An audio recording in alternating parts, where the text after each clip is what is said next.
Ayudé a mi hermano a ocultar su quiebra y terminé perdiendo mi propia casa. Dicen que la sangre es más espesa que el agua, pero nadie te advierte que la sangre de tu propio hermano puede ser el veneno que termine por asfixiarte hasta dejarte en la calle, con las manos vacías y el corazón hecho pedazos.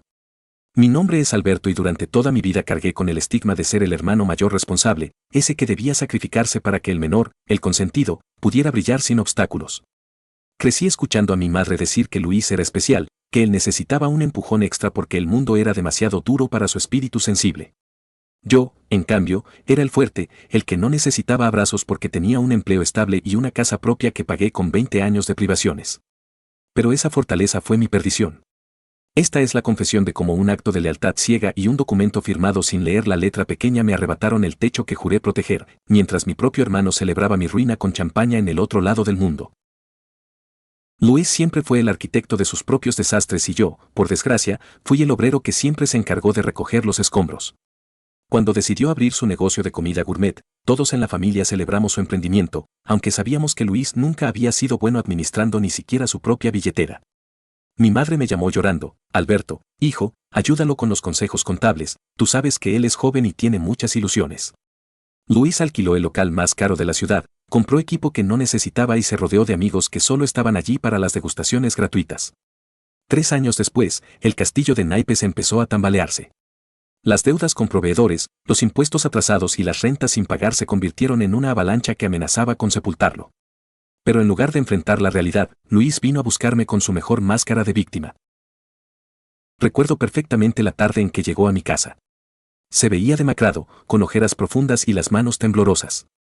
Alberto, por favor, el banco me va a quitar todo. Mi negocio está a punto de cerrar y voy a perder mi casa si no logro reestructurar la deuda. Es solo un trámite, hermano. El banco me pide un aval con una propiedad sólida para darme un respiro de 2 años y bajar los intereses. Si no lo hago, estaré en la calle para el lunes, me dijo mientras se limpiaba unas lágrimas que hoy sé que eran puro teatro. Yo dudé. Mi casa, un departamento de 3 recámaras en una zona tranquila, era mi único patrimonio. Me costó décadas de trabajar fines de semana y ahorrar hasta en la comida para terminar de pagarla. Pero la presión no vino solo de él. Mi madre me llamó a los 10 minutos, histérica: si tu hermano pierde su casa, será tu culpa por egoísta. Él es tu sangre, Alberto. ¿Cómo puedes dormir tranquilo sabiendo que él va a sufrir? Firma ese papel, no seas un hombre de piedra. Cometí el error más grande de mi vida. Por el cansancio de las discusiones, por el deseo de que mi madre dejara de culparme de todo y por esa estúpida noción de que la familia es primero, acepté acompañar a Luis a la notaría. El lugar estaba lleno de papeles y el abogado de Luis, un hombre de mirada esquiva, nos apresuraba porque el banco cerraba el sistema en media hora.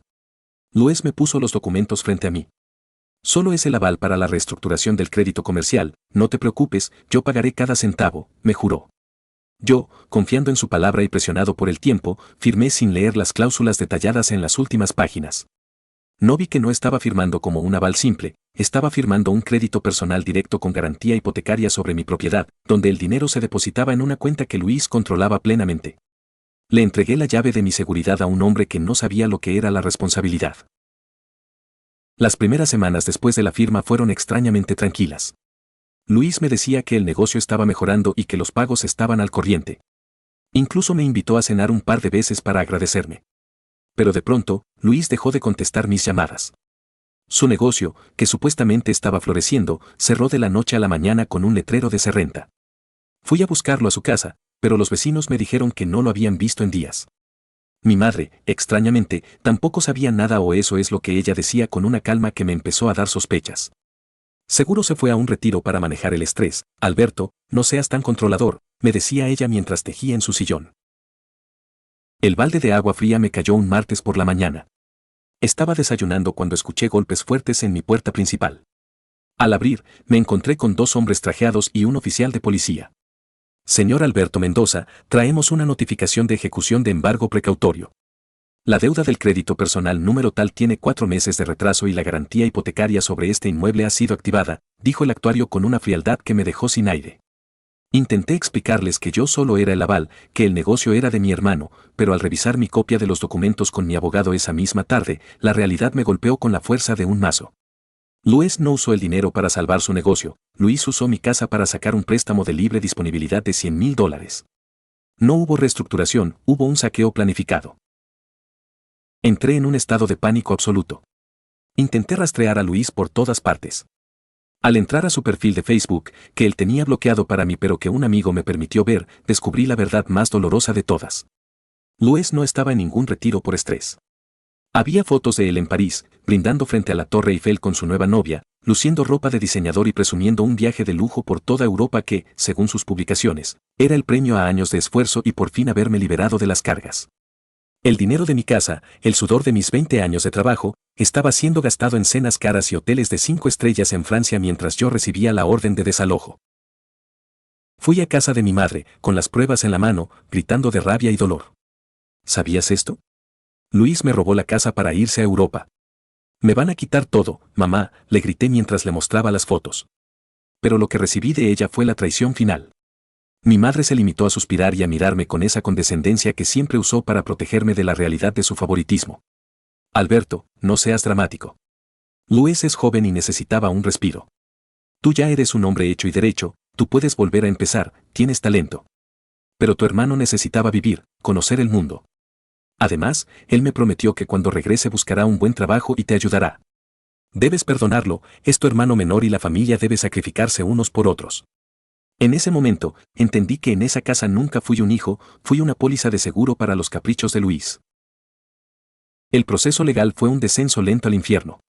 Mi abogado intentó demostrar que hubo dolo y engaño en la firma del contrato, pero mi firma estaba allí, clara y legal, y Luis se había encargado de no dejar rastro de sus mentiras por escrito. El banco fue implacable.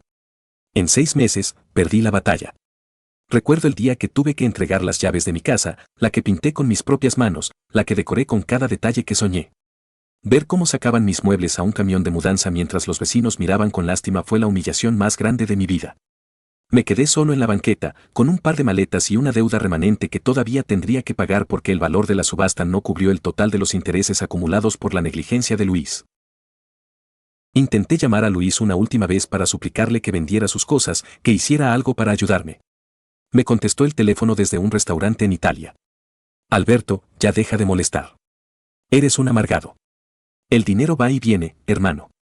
Madura y deja de culparme por tus decisiones. Si firmaste fue porque quisiste. No me vuelvas a llamar.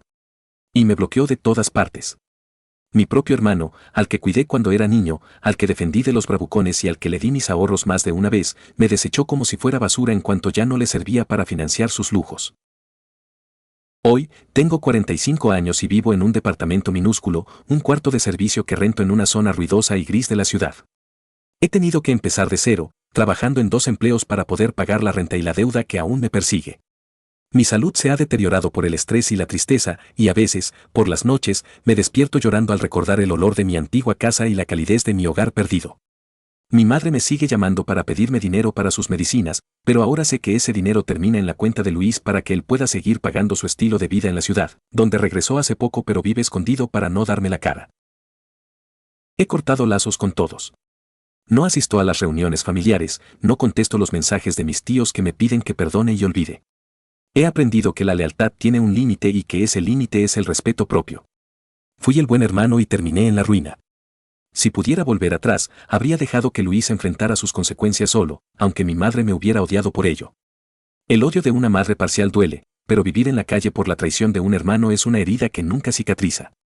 Hoy sigo trabajando, recuperando mi vida centavo a centavo, con la amarga lección grabada a fuego en el alma: nunca pongas en riesgo tu techo por alguien que no dudaría en dejarte bajo la lluvia para comprarse una sombrilla de seda.